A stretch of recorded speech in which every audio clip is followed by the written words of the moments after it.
Greetings, my name is Kate Peppard.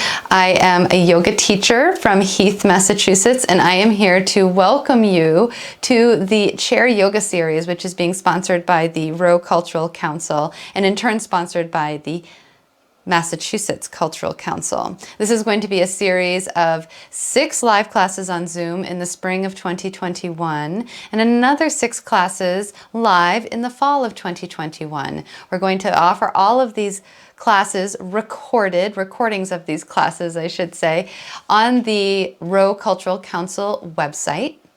And we will be making these recordings available long-term so you can access them at your own convenience anytime.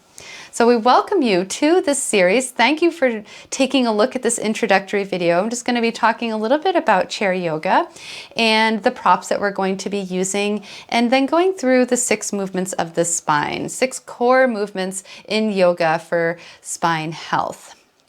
So first, yoga. Is yoga for you? I would advocate that yes, yoga is for you. Yoga is for anybody. Yoga is an incredible tool for bringing awareness into your body, awareness to your breath, and awareness to your state of mind. And chair yoga in particular is an incredibly accessible yoga practice. It's a practice that you can do that doesn't require a huge amount of balance. So if you're unsteady on your feet, or if you're just tired from being on your feet a lot, this is a practice where you can still gain strength, gain flexibility, gain balance, and gain just an enhanced sense of awareness of your body in space and how it's feeling without having to worry about holding a position on your feet. So I advocate chair yoga for lots of people of any ability and any body, and I'm glad that you're here to try it out. So for chair yoga, we need just a few props. The primary prop, of course, is the chair. A dining room chair, probably without arms. You want your legs to be at about a 90-degree angle, and you want with that angle, the hips maybe just a little bit above the knees, if not just at knee height, so that the legs are coming pretty much straight out. If your knees are up above the hips, so if your legs are really long, if you're taller and your knees are rising up above your hips, you're going to want to elevate your hips. If your feet are dangling off the floor, you're going to want to bring the floor to your feet and land on something firm. So just keep that in mind. The ways that you can do this are with a blanket. So here, this blanket is a yoga blanket. A yoga blanket is nice and firm, so when it gets folded up, it becomes a nice steady thing to set the feet down, set your seat onto, and is often folded up in particular sizes for use in restorative yoga practices and standing yoga practices. But for chair yoga, primarily we'll be using it to prop ourselves up in our seat and to give our feet something to rest on. So if your feet are dangling, you want to fold that blanket up and set your feet on it. Even if your feet aren't dangling, a folded blanket can feel really nice underneath the feet. If, as I mentioned, your hips are sinking kind of far down beneath your knees, you can put the blanket in your seat to elevate the hips a little bit. The next prop that you'll be using, I should say that for the blanket, before I get to the next prop, you don't need a yoga blanket in particular. A firm blanket, maybe a wool blanket or any other sort of firmer blanket, is something that could be folded up and used.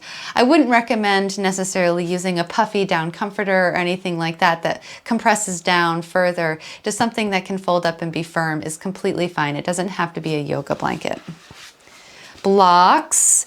So this is another thing, it's optional. All of these props are optional, probably except the chair, unless you want to try this chair yoga practice without a chair. But the blocks are something that are great. If you have a bigger distance between your feet and the floor, those blocks can go underneath your feet. Nice firm foundation for your feet there. The other way that I particularly like to use blocks when I'm doing my yoga practice is to give my hand something to land on. So as you're folding forwards, maybe you can't reach the ground, or maybe your body that particular day just isn't going there, or maybe you don't need to go that far down for a posture. Blocks come in handy for that. So being able to bring the fingers to something that's up a little bit from the floor, so you're bringing the ground to you by using these blocks. So blocks are really helpful, and if you don't have blocks, you can use a big book like a dictionary or encyclopedia. Another option would be to use cans of food or anything that sort of approximates the sizes, or not even exactly these sizes, but whatever sizes are needed for your body. So just maybe play around with a few pantry yoga props. Try it out. The next prop that we will be putting to use is a yoga strap. The yoga strap has a buckle so that you can make big loops and small loops. And what we'll mostly be using the yoga strap for in this practice is to add length to our arms. So for instance, if we want to do a leg extension and have a little bit of support, we can put that strap around the leg and hold that foot up, so we're getting into muscle groups that we might not normally be able to get into. It also can help with working into the shoulders, giving you something to resist against, to expand through the shoulders, getting that area of the body worked into as well. If you do not have a yoga strap, you can of course use just a regular belt. You can also use a bathrobe tie. You could use a dog leash. So there's lots of different options for this. The final element is the yoga mat. I left the yoga mat for last because it's really probably, I don't know, maybe the least critical item in terms of how we move through the practice, but it is really nice to have something that's non-skid underneath your chair. So as you move from side to side, as you're moving through different postures, you're going to want to have that chair steady and not moving around a lot. So especially if you're practicing on, a more slippery floor surface. It's also really nice to grip against your feet. So as you're moving into different things, you don't slide around with your feet. So even if you're wearing socks, you'll still grip into that yoga mat. So coming into the practice, we've talked about a chair without arms so that you can move side to side. We've got a blanket so we can prop ourselves up, get ourselves at the right height, bringing ourselves sort of towards the edge of the chair so that you're not using the back of the chair, you're using the strength of your body to sit upright. Getting those legs in the 90-degree angle, maybe putting a blanket underneath your feet and your hips. That's an option too. You've got blocks available to you if you want them, a strap, and the mat underneath. And then we'll come into, or now we will come into the 6 movements of the spine. So just a little introduction to movements of the spine in the chair. So getting a little bit familiar with how we set up for this practice. So like I mentioned, come to the edge of your seat, but not so close that you feel like you're gonna fall off, just towards the front of the chair. You can feel free to wiggle a little bit. Feel your sits bones anchoring down. Hands can rest wherever it is that they land. And take a breath in and lift your spine up tall. Exhale and relax the shoulders down from the ears.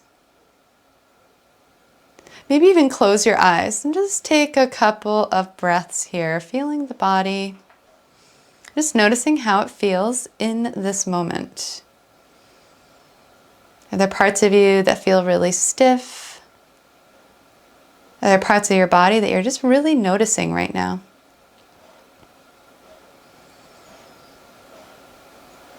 Take a nice deep breath in and out. You can open your eyes, and we're going to come into these 6 movements. The first 2 movements are forwards and back, seated cats and cows. And there's a couple of different ways to do this. Hands can just be resting on your lap, and on the inhale, begin to arch yourself forwards, squeeze those shoulder blades together, lift the head perhaps, lift the gaze, lift the tail. Exhale, round the spine, spread the shoulder blades on the back, drop the head, tuck the tail. This is seated cat. Inhale, pull forward to cow. Exhale, arch back for cat. Inhale to cow. Exhale to cat. Can be a little bit more dramatic. Reach your arms forward and inhale, pull back for cow. Pull as far back as you can and exhale, reach forward for cat. Inhale to cow. Exhale to cat. Inhale, cow. Exhale to cat. Inhale, cow. And exhale to cat. This time, inhale, sweep the arms up to the sky. Clasp the hands above. Exhale, tip gently to your right. Use your core muscles, your side body, to inhale, lift to center, and exhale over to the left. Inhale, up to center. Exhale, tip to your right again. Anchor down into that left hip. Take another breath and reach a little further. Exhale, sink deeper. Maybe this doesn't feel great for your arms. They don't have to be overhead. Yogi's choice. Take another breath and reach a little further. Exhale, go deeper. Use your core and inhale, lift up to center.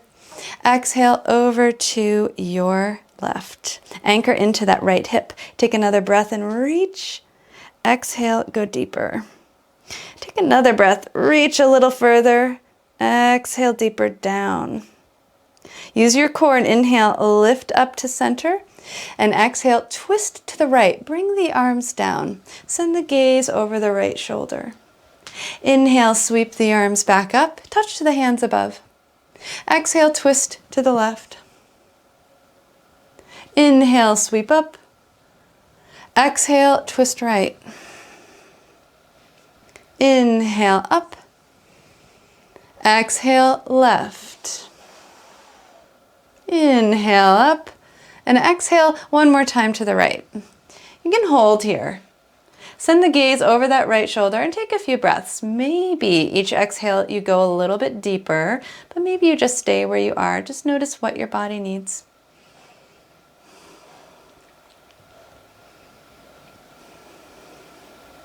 You can use that right hand against the back of the chair to pull you into the twist even deeper if that feels good to you. But don't go too far. Just notice.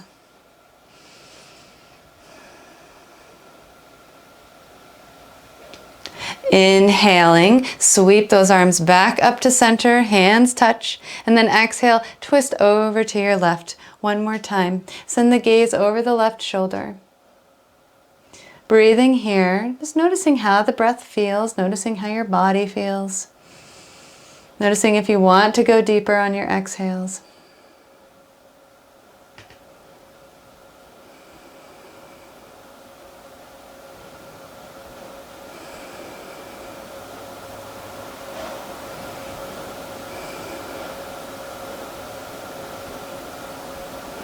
On your next inhale, sweep those arms up to center. And exhale, hands to heart center. Bring the hands down to your lap. That was the 6 movements of the spine, forwards and back, side to side, and twisting side to side. So those are sort of the core foundational movements in yoga. I always do those, whether it's a standing practice or a chair practice, and we build on those to bring in lunges, balances, and all sorts of different movements and postures to enhance flexibility, enhance strength, and enhance balance, and ultimately enhance mindfulness. So thank you so much for joining me, and I look forward to seeing you on the mat and in the chair soon.